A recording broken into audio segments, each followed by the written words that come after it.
আজকে আমরা ঝাড়বাতিটাকে নতুনভাবে সাজাবো বা মেকওভার করব। দেখতেই পাচ্ছেন এটা একটু ভেঙে গিয়েছে, তো ভাবলাম কেন নয় একটু নতুন লুক দেওয়া যাক।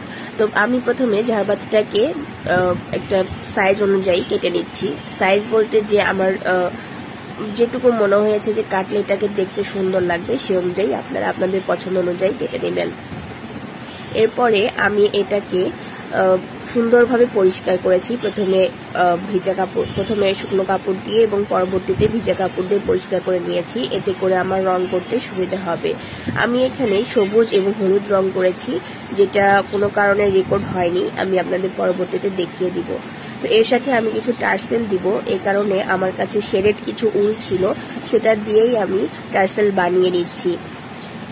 যারা টার্সেল বানাতে পারেন না তারা প্লিজ ইউটিউবে দেখে নেবেন, আমার আর সেটা রেকর্ড করা হয়নি। তো এই যে আপনারা দেখতে পাচ্ছেন আমি কিভাবে অর্ধেক রং করেছি, আমি কিন্তু পুরোটা রং করিনি।